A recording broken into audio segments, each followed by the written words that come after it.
So hey guys, this is client you watching education site. तो आज के इस वीडियो में मैं आपको एमपीडीटी काउंसलिंग 2022 के लिए कंप्लीट रजिस्ट्रेशन करके बताने वाला हूं, जिससे कि जब आप अपना रजिस्ट्रेशन करेंगे तो आपको एमपीडीटी के रजिस्ट्रेशन के टाइम पे किसी भी तरह की प्रॉब्लम फेस नहीं करनी पड़ेगी। तो इसके लिए सबसे पहले आपको एमपीडीटी की जो ऑफिशियल वेबसाइट है dt.mpionline.gov.in, जिसका लिंक वीडियो के डिस्क्रिप्शन बॉक्स में दिया हुआ है, वहाँ पर विजिट करना होगा। इस वेबसाइट पर जब आप जाएंगे तो आपके सामने कुछ ऐसा इंटरफेस ओपन हो जाएगा। तो फिर यहाँ पे सबसे पहले आपको ये जो इंस्ट्रक्शंस दिख रहे हैं, इन इंस्ट्रक्शंस को क्लोज कर देना है। इंस्ट्रक्शंस क्लोज करने के बाद आपको यहाँ पे जो select course for the counselling का ऑप्शन दिख रहा है, इस पर क्लिक करना है। इसके बाद ग्रेजुएशन प्रोग्राम सेलेक्ट करना है, फिर बैचलर ऑफ टेक्नोलॉजी सेलेक्ट करना है, फिर अप्लाई फॉर काउंसलिंग पे जब आप क्लिक करेंगे तो आपके सामने एमपीडीटी का जो कंप्लीट काउंसलिंग का शेड्यूल है, जो डेट्स हैं, वो ओपन हो जाएंगी।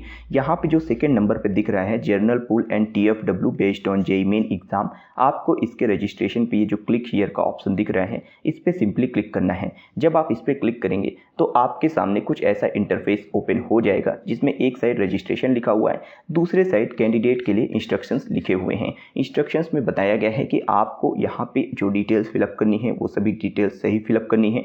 जेईई मेन के एप्लीकेशन नंबर से आपको लॉगिन करना है। आपको यहाँ पे एक मोबाइल नंबर चाहिए पर्सनल और ईमेल आईडी चाहिए। आप रजिस्ट्रेशन के बाद उसका एक प्रिंट आउट ले लीजिए और यहाँ पे सिंपली ये जो चेक बॉक्स दिख रहा है, इस पर आप क्लिक कर दीजिए और फिर कंटिन्यू पे क्लिक करिए। जब आप कंटिन्यू पे क्लिक करेंगे तो आपके सामने कुछ ऐसा इंटरफेस आ जाएगा।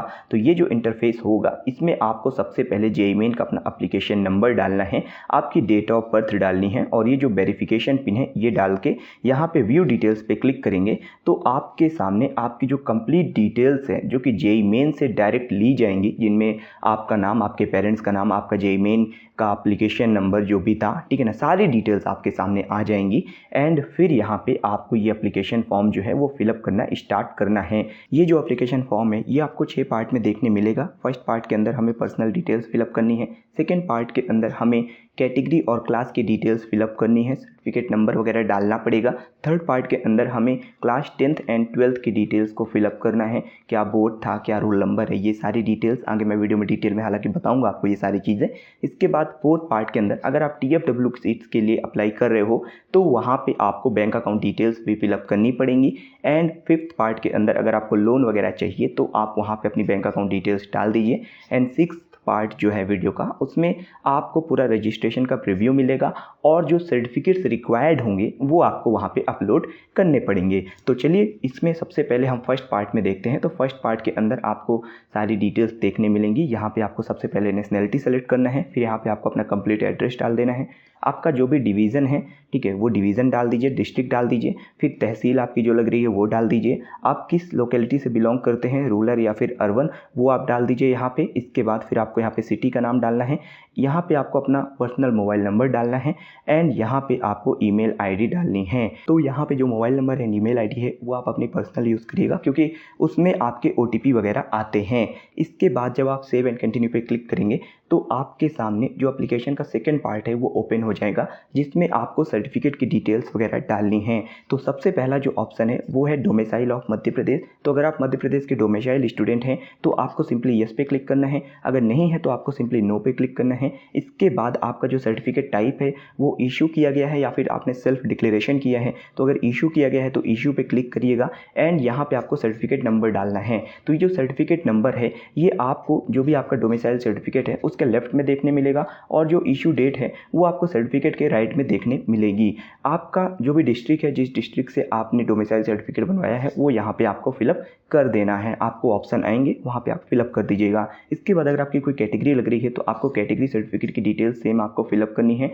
जो भी सर्टिफिकेट आपके लग रहे हैं, चाहे वो डोमिसाइल हो, चाहे कैटेगरी हो या फिर आपका इनकम सर्टिफिकेट हो, उसमें लेफ्ट साइड में आपको सर्टिफिकेट नंबर देखने मिलेगा जो कि RS करके होगा एंड राइट साइड में आपको वो सर्टिफिकेट कब इशू किया गया है वो डेट देखने मिलेगी। तो सारी डिटेल्स आप यहाँ पे फिलअप कर दीजिए। अगर आपका कोई क्लास लग रहा है तो यहाँ पे आप क्लास फिल कर सकते हैं, जो कि सब कैटेगरी के लिए यूज़ आती है। तो सब कैटेगरी के अंदर फ्रीडम फाइटर हो गया, NCC हो गया एंड आपका स्पोर्ट्स कोटा हो गया, सैनिक कोटा हो गया, तो ये सारे इंक्लूड होते हैं। तो अगर इनमें से कुछ है तो आप यहाँ पे फिलअप करिए, अगर नहीं है सब कैटेगरी आपकी तो सिंपली नील पे क्लिक कर दीजिएगा। इसके बाद अगर आप TFW सीट्स के लिए भी अप्लाई करना चाहते हो तो यहाँ पे आपको 8 लाख से कम का इनकम सर्टिफिकेट यूज़ करना होगा और उसकी जो डिटेल्स हैं वो आप सिंपली यहाँ पे फिलअप कर दीजिए। इसके बाद आपके सामने जम्मू कश्मीर माइग्रेंट का ऑप्शन आएगा, तो सिंपली आप चूज़ कर लीजिए। इसके बाद यहाँ पे अगर आप BPL कार्ड होल्डर हैं तो यहाँ पे यस पे क्लिक करिए। ठीक है, अगर आपके पेरेंट्स जो हैं वो MP गवर्नमेंट में 4th क्लास के एम्प्लॉई हैं तो यहाँ पे क्लिक करिए। ठीक है ना। इसके बाद अगर आपके पास नेशनल लेवल पे कोई स्पोर्ट्स का गोल्ड मेडल है तो आप यहाँ पे एस पे क्लिक करिए। हालांकि ये जो केस होते हैं ये बहुत कम होते हैं, नॉर्मल बच्चों को जो है तो सिंपली आपको जो डोमिसाइल डिटेल है एंड आपका इनकम सर्टिफिकेट की जो डिटेल है एंड इसके बाद आपका अगर कोई कैटेगरी लग रहा है तो कैटेगरी डिटेल्स फिलअप करनी है।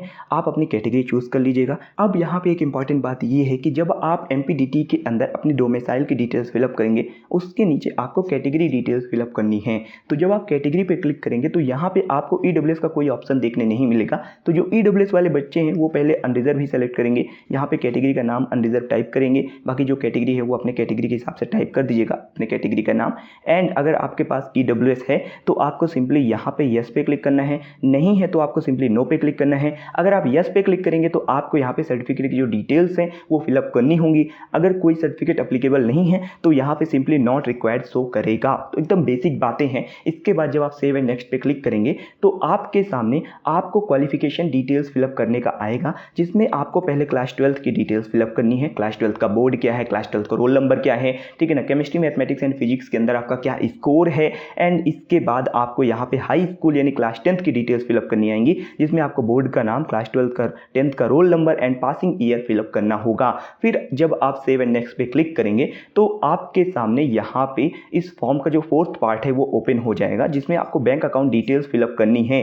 अगर आपने यहाँ पे इनकम सर्टिफिकेट की डिटेल्स डाली होंगी जो कि 8 लाख से कम का होगा तो आप TFW के लिए एलिजिबल है। तो यहाँ पे आपको TFW के लिए बैंक अकाउंट डिटेल्स फिलअप करनी होंगी। सिंपली यहाँ पे यस पे क्लिक करिए। यस पे क्लिक करने के बाद आप बैंक अकाउंट डिटेल्स फिलअप कर दीजिए। आप अपनी खुद की, अपने पेरेंट्स की भी फिलअप कर सकते हैं, चाहे तो आप फादर की कर दें या मदर की कर दें या खुद की कर दें, ठीक है ना, बैंक अकाउंट की डिटेल्स। तो पूरी डिटेल्स बेसिक है वो आप यहाँ पे फिलअप कर दीजिए। फिलअप करने के बाद सेव एंड नेक्स्ट पे जब आप क्लिक करेंगे तो आपके सामने यहाँ पे बैंक लोन डिटेल्स आएंगी जो कि फॉर्म का 5th पार्ट है। तो यहाँ पे अगर आपको लोन वगैरह चाहिए तो यस पे क्लिक करके और सिंपली जो है तो आप यहाँ पे जो डिटेल्स है वो फिलअप कर दीजिए। हमें नहीं चाहिए था, हमने यहाँ पे सिंपली नो पे क्लिक कर दिया है। इसके बाद जब सेव एंड नेक्स्ट पे क्लिक करेंगे तो अब आ जाएगा फॉर्म का लास्ट पार्ट, जिसके अंदर जो भी डिटेल्स अभी तक आपने फिलअप की है उन सब का एक प्रीव्यू आपको देखने मिलेगा और जो डॉक्यूमेंट्स रिक्वायर्ड हैं वो डॉक्यूमेंट्स भी आपको देखने मिलेंगे, वो आपको यहाँ पे अपलोड करने पड़ेंगे, ठीक है ना। तो यहाँ पे हमें क्या क्या डॉक्यूमेंट्स आ रहे हैं, देखिए जो क्लास 12 का मार्कशीट है वो वेरीफाइड है, ठीक है ना। क्लास 10 का मार्कशीट वेरीफाइड नहीं है तो यहाँ पे नॉट वेरीफाइड आ रहा है। तो जो जो डॉक्यूमेंट्स वेरीफाइड नहीं है ना उन सब की लिस्ट आपको यहाँ पे दिखाएगा और वो डॉक्यूमेंट्स अब आपको अपलोड करने पड़ेंगे। और जितने भी डॉक्यूमेंट्स अपलोड करिएगा उनका जो मिनिमम साइज है ना वो 10 KB होना चाहिए और मैक्सिमम साइज 150 KB के अंदर होना चाहिए। और डॉक्यूमेंट्स आपको JPG या फिर JPEG फॉर्मेट में ही अपलोड करना है। PDF वगैरह बना के अपलोड करेंगे तो वो अपलोड नहीं होगा। तो मान लो यहाँ पे OBC कास्ट सर्टिफिकेट मांग रहा है तो मैं यहाँ पे OBC का कास्ट सर्टिफिकेट अपलोड करूंगा, ठीक है ना, JPG फॉर्मेट में। और इसके बाद फिर मुझे यहाँ पे क्लिक करना होगा, ठीक है ना, अपलोड डॉक्यूमेंट में। इसके बाद फिर सेकंड पे आऊंगा, फिर अपलोड डॉक्यूमेंट पे क्लिक करूंगा, फिर थर्ड पे आऊंगा, फिर अपलोड डॉक्यूमेंट। तो इस तरह हमें सारे डॉक्यूमेंट जो हैं वो अपलोड करने हैं। जो भी डॉक्यूमेंट्स अप्लीकेबल होंगे वो आपको यहाँ पे दिखाएगा। अगर आपका CBSE से क्लास 12th है और 10th है और आप ऑल इंडिया कोटे से आ रहे हो ना तो आपको यहाँ पे एक भी डॉक्यूमेंट्स अपलोड करने को नहीं बोला जाएगा, क्योंकि आपका वो E-वेरीफाइड हो जाता है, ठीक है ना। और जो डॉक्यूमेंट्स वेरीफाई नहीं हो पाते उन्हें यहाँ पे अपलोड करने के लिए कहा जा रहा है। जैसे 12th की मार्कशीट वेरीफाइड है तो यहाँ पे ऑप्शन नहीं आ रहा, 10th की मार्कशीट वेरीफाइड नहीं है तो यहाँ पे देखिए 10th की मार्कशीट अपलोड करने के लिए बोला जा रहा है। तो जब आप ये सारे डॉक्यूमेंट्स अपलोड कर दोगे और इसके बाद आप यहाँ पे सिंपली चेक इन करना और लॉक एंड कंटिन्यू पे क्लिक करना। जब आप लॉक एंड कंटिन्यू पे क्लिक करोगे तो आपका जो रजिस्ट्रेशन है वो MPDT के अंदर सक्सेसफुल तरीके से हो जाएगा और आपके जो डॉक्यूमेंट्स हैं, आपका जो रजिस्ट्रेशन है वो वेरिफिकेशन ऑफिसर के पास चला जाएगा। वो ऑनलाइन वेरीफाई करेंगे एंड विद इन 24 आवर्स या फिर 48 आवर्स के अंदर आपने जो भी मोबाइल नंबर रजिस्टर किया है उसमें आपको MPDT की तरफ से एक टेम्परेरी पासवर्ड आएगा और आपके डॉक्यूमेंट वेरिफिकेशन का स्टेटस आएगा जिसमें आपकी एलिजिबल कैटेगरी वगैरह सब कुछ शो करेगा। तो आप फिर वेट करिए MPDT के लिए चॉइस फिलिंग का। जब MPDT की चॉइस फिलिंग स्टार्ट होगी तो आपको सिंपली वहाँ पे जाना है, एप्लीकेशन नंबर डालना है, टेम्परेरी पासवर्ड डालना है, नया पासवर्ड जनरेट करना है और कंप्लीट चॉइस फिलिंग करनी है। जब चॉइस फिलिंग का नंबर आएगा तो हम अपने चैनल पे आपको कंप्लीट वीडियो बना के बताएंगे। और अगर आपको MPDT काउंसलिंग 2022 के लिए काउंसलिंग सपोर्ट चाहिए हमारी टीम के थ्रू, तो आप हमें कॉन्टैक्ट कर सकते हैं। वीडियो के डिस्क्रिप्शन बॉक्स में हमारी काउंसलिंग सपोर्ट टीम की डिटेल्स दी हुई हैं, काउंसलिंग सपोर्ट पोर्टल की डिटेल्स दी हुई हैं। वहाँ पे जाकर आप कॉन्टैक्ट करेंगे तो हम आपको आपकी रैंक के अकॉर्डिंग जो बेस्ट से बेस्ट पॉसिबल ऑप्शन होगा, यानी उससे बेटर ऑप्शन आपको ओवरऑल MP के अंदर नहीं मिल सकता, उसमें एडमिशन दिलाएंगे according to placement, according to your requirement. तो वीडियो के डिस्क्रिप्शन में डिटेल्स है, आप वहाँ पे जाके हमें कॉन्टैक्ट कर सकते हैं। एंड जो बच्चे न्यू है चैनल पे वो जरूर से चैनल को सब्सक्राइब करके नोटिफिकेशन बिल को ऑन रखिए, क्योंकि हमारे चैनल पे आपको MPDT काउंसलिंग से रिलेटेड रेगुलर बेसिस पे वीडियोस मिलती हैं जो कि आपको काफ़ी हेल्प करेंगी आपके काउंसलिंग प्रोसेस में। तो मिलते हैं हम दूसरे वीडियो पर, तब तक के लिए चलते हैं, दीजिए इजाज़त। जय हिंद। कोई डाउट है तो कमेंट सेक्शन पे मेंशन करिएगा।